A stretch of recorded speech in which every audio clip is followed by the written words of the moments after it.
One, all glory, praises, and honor is due to Yahweh, Ba'ashem, Yahushai, Ba'ashem, Rachakodash. Double honors to the apostles, elders, teachers, bishops, apostles, elders, bishops, teachers of Great Millstone, and the like-minded men who are affiliated, who may not be directly part of Great Millstone, but are pushing the exact same doctrine. Shalom.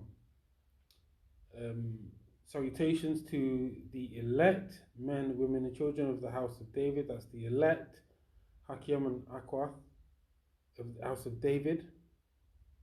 You may be listening. So, Lord's will, this piece of information is edifying.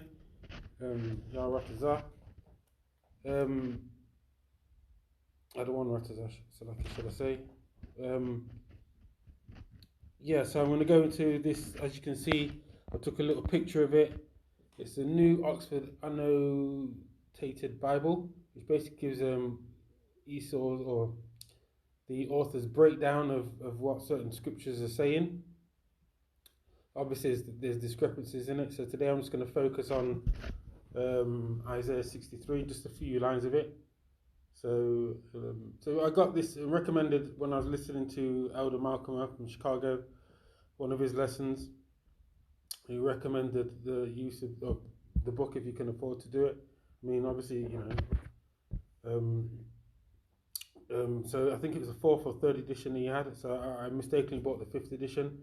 But either way, I'm gonna, Lord's will, make use of it now. So because I've seen something in Isaiah 63, and so I've lined the pages up. What page I want to go to first? Here we are. Isaiah 63 here. So let's go first to it in the BLB. Let's go to the BLB first.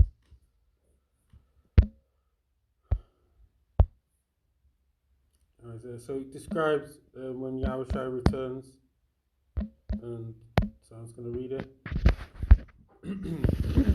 Who is this that cometh from Edom with dyed garments from Basra? This that is glorious in his apparel, travelling in the greatness of his strength. I that speak in righteousness, mighty to save. Wherefore art thou red in thine apparel, and thy garments like him that treadeth in the winefat? So it describes Yahushua returning and destroying Edom. Describes it in an allegorical sense. It's more of a metaphorical sense, like the words. So he's not actually going to be bloody apparel on him. It's just descriptive way of describing the destruction that's going to occur when Yahushua returns. And I was just going to tear Esau up. I have trodden the winepress alone, and of the people there was none with me. For I will tread them in mine anger, and trample them in my fury, and their blood shall be sprinkled upon my garments, and I will stain all my raiment. For the day of vengeance is in my heart, and the year of my Redeemer is come. Yeah? So you can go and continue to read that. But I'm going to go into what this because it said, who is this that come from Edom with dyed garments from Basra, yeah? So in this, so we'll go back to the book again. In this book here, the New Oxford Annotated Bible, in the commentary of it, the description of what was meaning in Isaiah 63. Yeah, so it says it here. Isaiah 63, if you can read 1 to 6. Vengeance on Edom. During the 6th through the 4th centuries before the Common Era, that's BCE, yeah, or before Christian era, it was back in the day when I was younger. Yeah, but now, before Common Era. Edom disintegrated as it was displaced by Arabian tribal groups that formed the Nabatean kingdom. So we're not going to go into the Nabatean, but more I'm going to focus on the disintegrated word in a second, Lord's will. The Isaiah oracle explains the Edomite decline as a deliberate act of the Lord. The reference here, chapter 34. But when you go to chapter 34, so I'm going to go back to this word in a minute, this integrated, yeah, Eden disintegrated. When you go to chapter 34 of Isaiah 34, you read from 1. I'm going to read it from 1. So, Isaiah 34 and 1. Come near, ye nations, to hear, and hearken, ye people. Let the earth hear, and all that is there in the world, and all things that come forth of it. So, I'm going to go into this word world. I'm going to come back to the earth first, and then the world. So,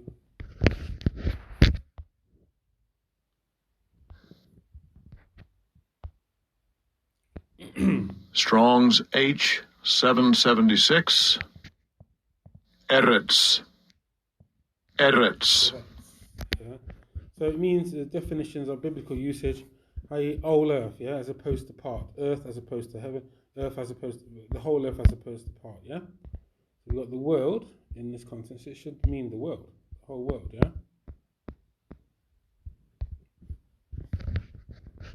World, basically.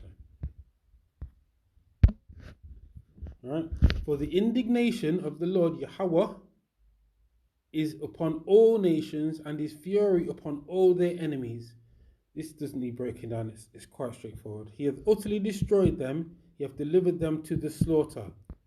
Their slain also shall be cast out, and their stink shall come up out of their carcasses.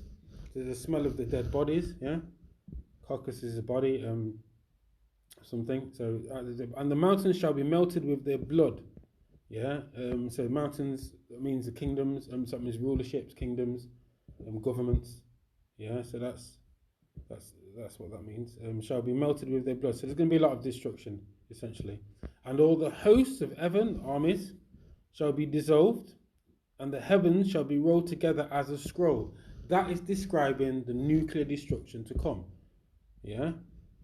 The apostles, elders, and teachers have gone into it so many times that my explanation wouldn't even do it justice. But it is the nuclear destruction to come.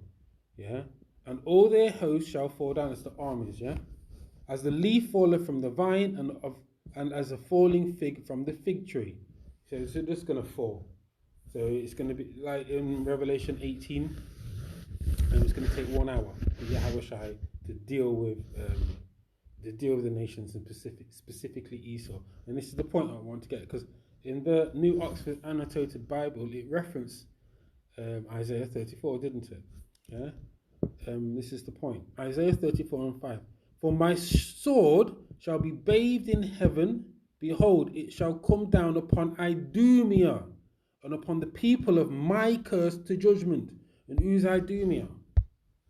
And we've gone to previous verses and clearly said it's for the whole world in the scroll, yeah? So we know it's talking about the nuclear destruction to come. Idumea.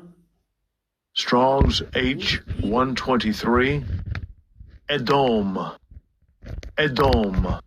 Edom. This is Esau, Edom, and the people of my curse for judgment.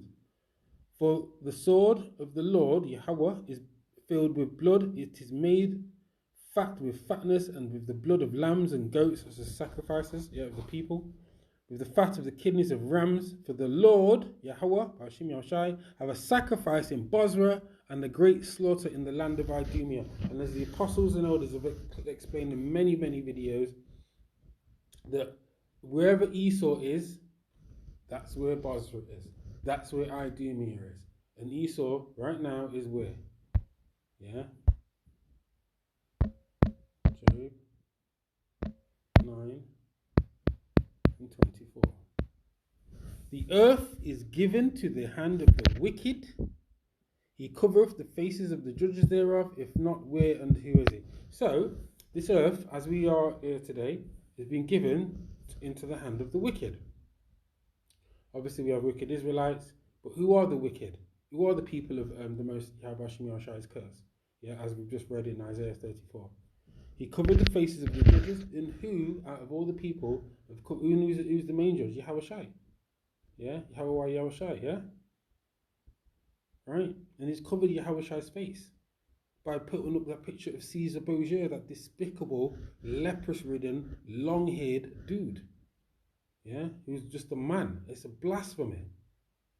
Do you know what I mean? They've covered the true image of Yahushai, and they've covered Yahushai, so making out he's got leprosy, and they put Caesar Borgia there. That's what they've done, plain and simple. He covered the face of the judge thereof. If not, where and who is he? And to continue to prove this point, Malachi, to prove the point of who they are the wicked. The burden of the word of the Lord Yahweh to Israel by Malachi. I have loved you, saith the Lord Yahweh. Yet ye say, wherein hast thou loved us? Was not Esau Jacob's brother, saith the Lord Yahweh? Yet I loved Jacob, and I hated Esau, and laid his mountains in his heritage waste for the dragons of the wilderness. We want to go into an explanation of dragons of the wilderness. We can go to, again, Isaiah 13, Revelation 18, and other scriptures. It explains that America, the Babylon the Great, the whore, will be a wilderness, and it will be a place of cormorants and owls and foul beasts. Yeah. In fact, let me just quickly get that after this. Whereas Edom's, no, Salakia, I will go to. I know it's a bit all over the place, but these are some of the scriptures that I didn't have planned.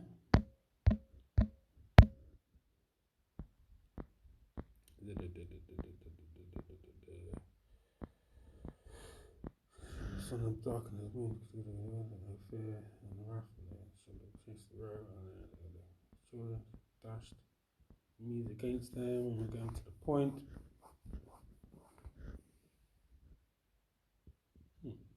Here we are. So we just okay. Here we go. Let's start at 13:19. Yeah. And Babylon, the glory of kingdoms, the beauty of the Chaldees' excellency, shall be as when the Most High overthrew Sodom and Gomorrah, and that became a desolate waste, didn't it? Yeah. It shall never be inhabited, neither shall it be dwelt in from generation to generation. Neither shall the Arabian pitch tent there, neither shall the shepherds make their fold there. But wild beasts of the desert shall lie there, and their houses shall be full of doleful creatures, and owls shall dwell there, and satyrs shall dance there. And the wild beasts of the island shall cry in their desolate houses, and dragons in their pleasant palaces, and her time is near to come, and the day shall not be prolonged. So this is coming. Yeah, as the scriptures say, it's coming. We can see the prophecies of basically here, and slowly building up. So that's an explanation of Malachi 1 and 3 that we just found in Isaiah 13. Yeah, towards the end. And I hated Esau, and laid his mountains and his heritage waste for the dragons of the wilderness. Whereas Edom saith, we are impoverished, but we will return and build the desolate places. Thus saith the Lord, Yahweh of hosts, they shall build, but I will throw down, and they shall call them the border of wickedness, and the people against whom the Lord Yahweh, Shai of indignation forever. We go into this word forever. Yeah, so we've got into this new Oxford Annotated Bible. And they said, they've been disintegrated, they've been done away with. It hasn't happened yet. It hasn't happened yet. We go into a few scriptures that. So. Strong's H5769. Olam. Olam. Olam. So long duration, antiquity, futurity, forever, everlasting, evermore, perpetual. You know, ancient time, long, forever, always, continuous, existence, perpetual. You know, that's like Esau's hatred for us in Ezekiel 35 and 5. His hatred is perpetual. Let me just get that, actually. That's scripture that I had in mind, but Ezekiel, kind of gone off a little bit track here, but it doesn't matter. bringing out the scriptures. Because Ezekiel 35:5, because thou hast had a perpetual hatred and hast shed the blood of the children of Israel by the force of the sword. The sword is Esau's blessing. And in the time of their calamity, in the time that the iniquity had an end. Yeah. Therefore, as I live, saith the Lord, power, Yahweh, I will prepare thee unto blood, and blood shall pursue thee. So if thou hast not hated blood, even blood shall pursue thee. Thus I will make Mount Seir most desolate, and cut off from it him that passeth out, and him that returneth. Yeah. And that's basically Mount Seir is another name for it's where Esau dwelt, but that's where Esau's land is. So right now, America, Europe, mainly America, is daughter of Babylon. That's Babylon. That's Basra. That's Esau's. That's Mount Seir. Do you get what I'm saying? Yeah. Spiritual, as it is a spiritual Egypt and Sodom, which is found in Revelation 11 and 8. So let's get back to this point. Yeah, so here they've said that Edom disintegrated. Edom declined as a deliberate act of the Lord. So that's going to happen, but they're implying here that it's already happened, and it hasn't. Yeah, it's going to happen. It's going to happen in short order too, because the prophecies of the famines, the prophecies of the MOTB, Revelation 13:16 to 18. The chariots are here. I mean, we see more and more sightings of the chariots. Many other signs. We've got sedition amongst men. 2 Esdras 15, 2 Esdras 9, 2 Esdras 16. You got Matthew 24, 6 to 7, 8. It's all here. It's all here. If you've got eyes to see. So I get a few more scriptures just to prove the point that Esau's not done away with. Get Exodus 17, and point is in 16. For he said, because the Lord Yahweh have sworn that the Lord Yahweh will have war with Amalek from generation to generation. And who's Amalek? So obviously the scriptures say we're going to have war. Yahweh's going to have war. Yahweh is going to have war with Amalek from generation to generation. And who's Amalek? If you don't know, it's the ones who are called the small hats, the 1948ers. But who's Amalek in the scriptures? Amalek is Antima. So we got Genesis 36 and 1, but the point's in 12. Now these are the generations of Esau, who is Edom. Yeah, so this is the Esau's genealogy. Yeah, straight to the point. Says all these kids there. Now I'll start at 11. And the sons of Eliphaz were Teman, Omar, Zipho, and Gatam, and Kenaz. Eliphaz was Esau's son. And Esau bare, and Ada bare to Esau Eliphaz. Yeah, so we've got that point. And Timah was concubine to Eliphaz, Esau's son, and she bare to Eliphaz Amalek. These were the sons of Ada, Esau's wife. So we understand now that Yahweh Shemir Shai, that by definition, the Israelites, as we're going to have war with Amalek, who is Esau's grandson, yeah, from generation to generation. When we read Psalms 83, so Psalms 83:1, keep not thy silence, O power, hold not thy peace, and be not still, O power. For lo, thy enemies make a tumult, and they that hate thee have lifted up their head. So we're going to this word tumult. The apostles and teachers have gone into it many, many times, just for edification's sake.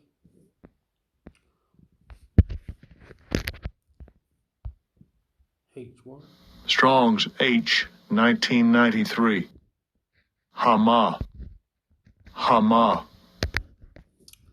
To murmur, growl, roar, cry loud, Hama.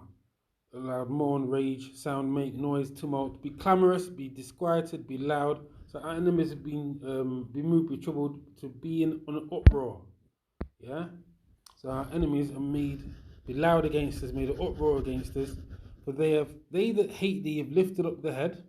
They have taken crafty counsel against our people and consulted against our hidden ones. They have said, come and let us cut them off from being a nation.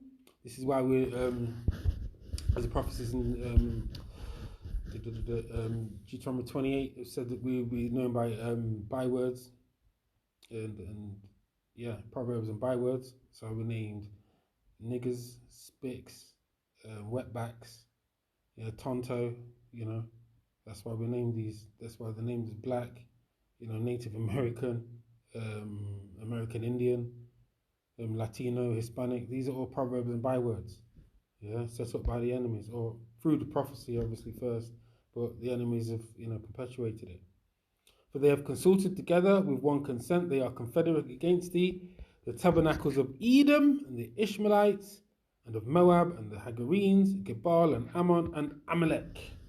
You see, and these just prove that Esau, Edom, and Amalek, who's the head of the tribes of Esau, Edom, are still here. They're still here, because what from generation to generation means from generation to generation. Let's get one more scripture just to prove that it's in Ecclesiastes that the people aren't. Ecclesiastes 1:4, go straight to the point. Ecclesiastes 1:4. One generation passeth away, and another generation cometh, but the earth abide forever. Yeah? So people, there's no end to the people. There is a scripture that says that, actually. I'll just get that. It's in Ecclesiastes, I think it's before.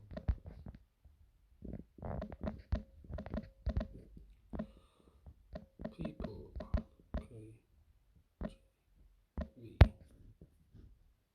Yeah, 4.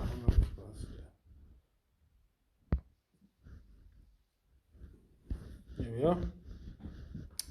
Ecclesiastes 4:16. There is no end of all the people, even of all that have been before them. They also that come after shall not rejoice in him. Surely this also is vanity and vexation of spirit. So, there's no end to all the people. Let's read it again. There is no end of all the people, even of all that have been before them.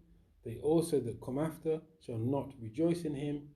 Surely this also is vanity and vexation of spirit. And I could go through. I'm going to probably finish up with a few more scriptures here, but I'm just going to go to this another part of this book. This book that we're looking at. Let me see if I can get the image up again. This is it. This book here. Yeah. When you go to page 1720, it goes to, obviously, it says, 2 Judges 6 and 9, and we all should all know this scripture. Esau is the end of the world, and Jacob is the beginning of it that followeth. So Esau is the end. In this book it says, now Esau is the end of this age, and Jacob is the beginning of the age that followeth. So that's a complete contradiction to what they've said on page. What page is it? And the other page that we had, page 1063, where it says East Edom disintegrated. Do you know what I mean? Going to this word disintegrated. Disintegrated.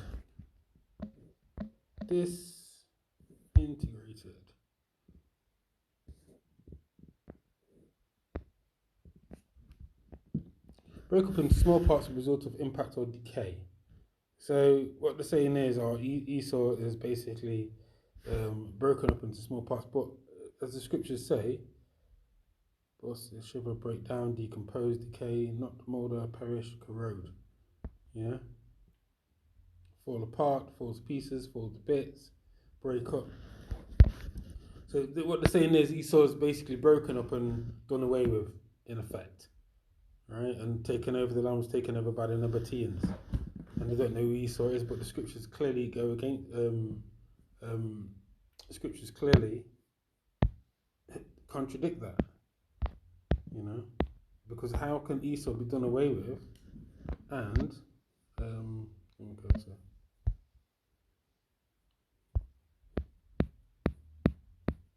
We've already seen that the Malachi, Job 9 and 24, Malachi 1 and 4, the earth is given to the hands of the wicked, and Esau's the border of wickedness. Yeah, and 2 Esdras 6 and 9.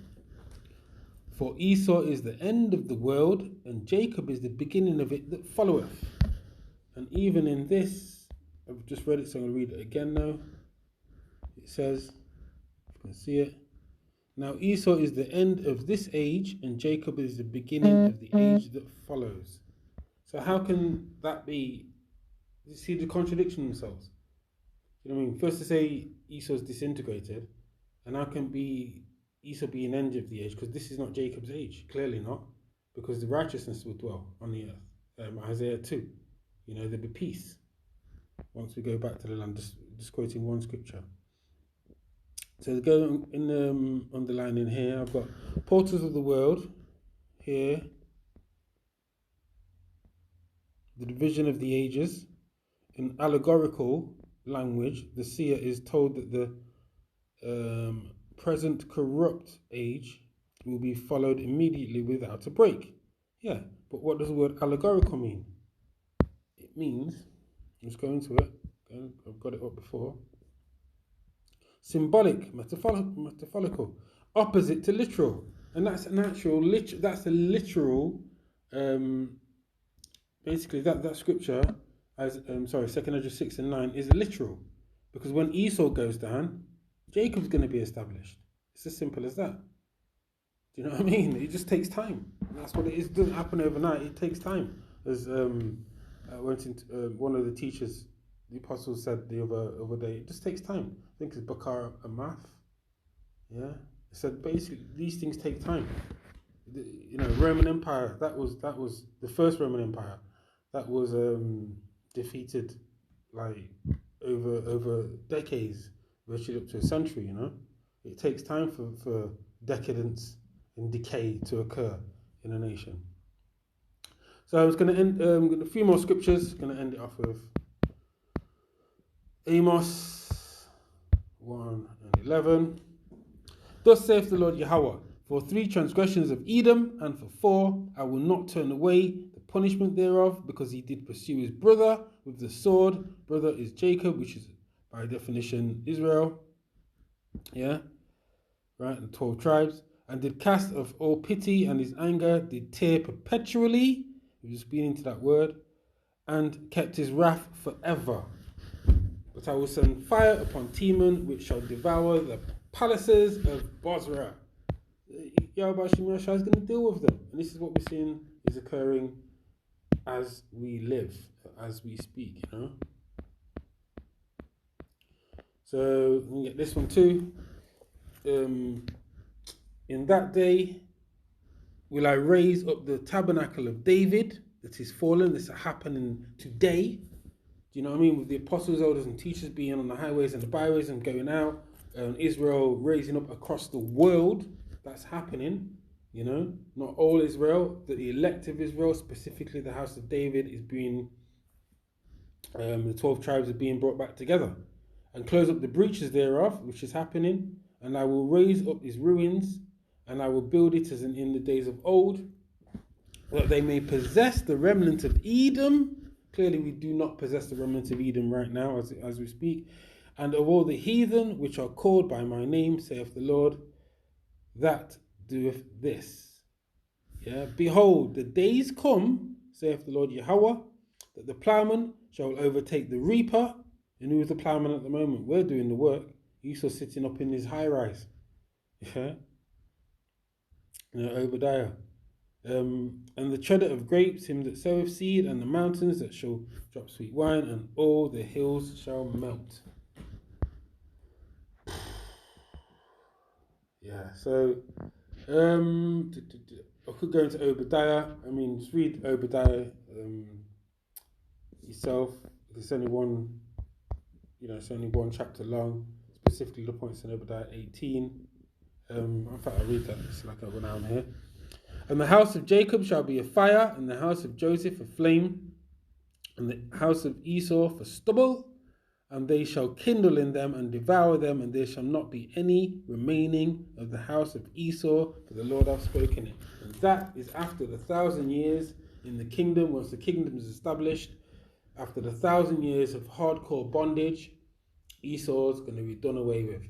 That's as simple as that. Yeah. And so some people would say, oh yeah, you just look to the Old Testament. So guess what? We're going to finish it off with Romans 9. Start from 11 actually. Put 13. You know what? Start from 12. Romans 9 and 12. It was said unto her, that's Becca, the elder shall serve the younger. Yeah. As it was written, Jacob have I loved, but Esau have I hated. What shall we say then? Is there unrighteousness with the Most High? Most High forbid. For he saith to Moses, I will have mercy on whom I will have mercy, and I will have compassion on whom I will have compassion. The reason why I stopped there for a second is because this is Yahweh's movie. Yahweh or Yahweh Shai. Yeah? Yahweh's given the power to his son, Yahweh Shai. It's his movie. He can do what he wants. Do you know what I mean? We're just actors. If that, we're worms. As described. Fear not thy worm, Jacob. Yeah? We're nothing but dust. So who are we to say anything? End of the day, this is the Most High's movie, and he does it the way he wants to do it, and people should just accept it. It's as simple as that.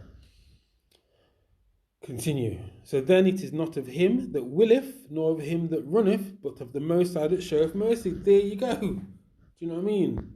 For the scripture saith unto Pharaoh, even for the same purpose have I raised thee up, that I might show my power in thee, and that my name might be declared throughout all the earth. And so it's all about Yahweh, Yahweh Shai. It's as simple as that. By Yahweh's name. Through Yahweh Shai. Do you know what I mean? Therefore hath he mercy on whom he will have mercy, and whom he will and whom he hardeneth. And we just pray that Yahweh Shai's mercy on us. Do you know what I'm saying? That's all we can do. Just have faith in Yahweh Shai. It's his movie. It's his everything. It's his. We just gotta have faith, and that the Lord can be merciful on us, and pray. Yeah. Don't be emotional about it. Do you get what I'm saying? And all, oh no, I can't. Nah, man. End of the day, what can you do? We're nothing but a tool. That's it.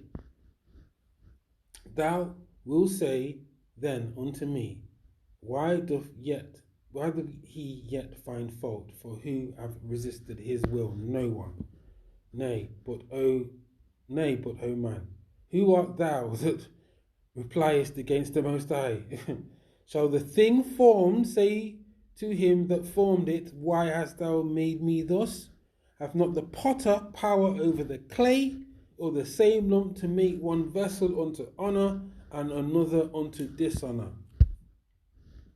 What if the Most High, willing to show his wrath and to make his power known, endureth with much long suffering the vessels of wrath fitted for destruction? And that is Esau. Simple as that.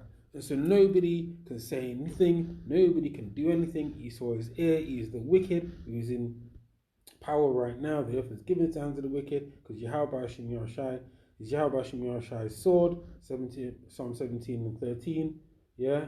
And it's a rod of Yahweh Shem Shai's anger, Isaiah 10 and 5. So with that, I would say, Salakia if I've rambled on a little bit, but I tried to get as many scriptures out as I can to prove that Esau's not done away with, that they are the... Oh, Zondervan, page 142. Salakia, I thought I was going to end it, but I did forget one thing. Zondervan Bible Dictionary, page 142. You know, not, I mean, Romans, just shut it down. Romans, those scriptures just shut it down. Yeah? Yeah, it's the Most High's move here, and people just need to accept it and just pray for mercy, you know, and faith, and that He doesn't cast us away. So, this is Zondervan Bible Dictionary. Let me just prove the point. Zondervan.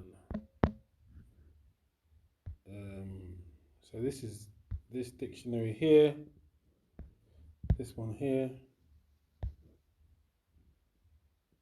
yeah, and the point is that I'm making is on page, I think it's 142. Edom figures prominently in the prophetic scriptures as a scene of great future judgment, seen notably Isaiah 34, which we've read, 5 and 6, and Isaiah 63 and 1, which we've read. She is the only neighbor of the Israelites who was not given any promise of mercy from the Most High. With that, Shalom, Adonai Ratazah. This was edifying, maybe a bit long if I rambled on a little bit. Forgive me, and I tried to get my point across, or the point across, explaining the New Oxford Annotated Bible, specifically Isaiah 63. So Shalom.